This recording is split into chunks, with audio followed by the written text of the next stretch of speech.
Ya, baik.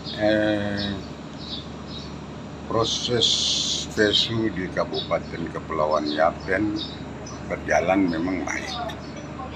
Sampai kepada rekap tingkat PPD dan tingkat KPU. Dan pleno dari setiap distrik juga berlangsung sangat baik. Fakta-fakta yang terjadi di setiap distrik itu semua saksi dari dua pasangan calon menandatangani berita acara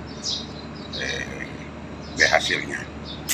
Kendala yang kita alami untuk pasangan calon nomor 2 ada di distrik Anatore, di mana di saat proses pemilihan itu ada sekitar 4 TPS yang dimana kami temukan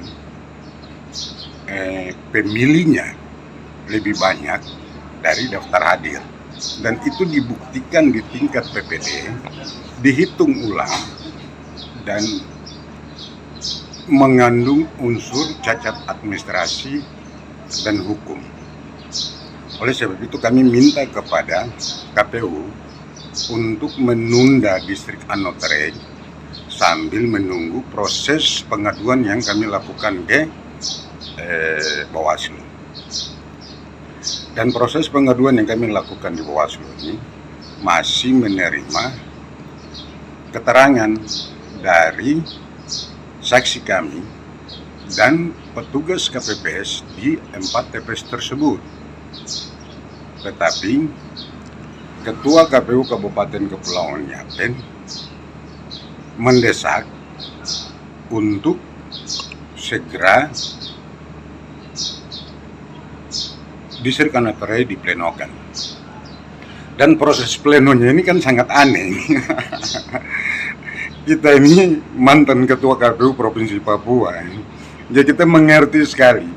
Jadi dalam proses pleno itu, akhir dari itu kan kita harus berikan ruang kesempatan kepada saksi. Ini kan tidak. Begitu pleno dibuka, langsung ditutup bahwa itu Anotore udah selesai, nggak ada urusan lagi. Oleh sebab itu, kami yakin bahwa ini potensi kesalahan etik yang sangat tinggi, dan kami tidak segan-segan. Kami akan segera lakukan gugatan ke DKPP untuk menggugat 5 anggota KPU Kabupaten Kepulauan Yapen karena mereka tidak disiplin. Mereka tidak melaksanakan pleno ini secara profesional dan berpihak. Saya nyatakan itu karena saya dan pengacara kami akan lakukan itu dalam waktu yang secepat mungkin, sehingga tidak ada lagi penyelenggara yang nakal berpihak kepada pasangan calon. Kita harus bersihkan ini KPU supaya 5 tahun ke depan KPU yang terpilih lagi adalah KPU yang tahu aturan, menghargai kami sebagai saksi. Kami ini diutus untuk mewakili calon di dalam pleno. Jadi pendapat dan saran keberatan yang lain-lain harus diterima.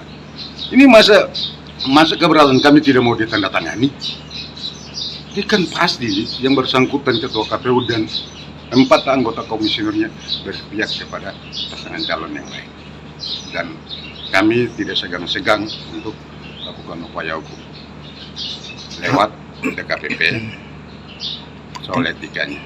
Mungkin demikian ya. Tindak lanjutnya lewat DKPP. Tindak lanjutnya kami akan lakukan karena ini fakta.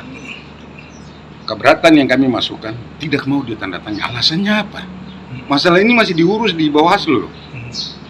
Kenapa tidak mau ditandatangani?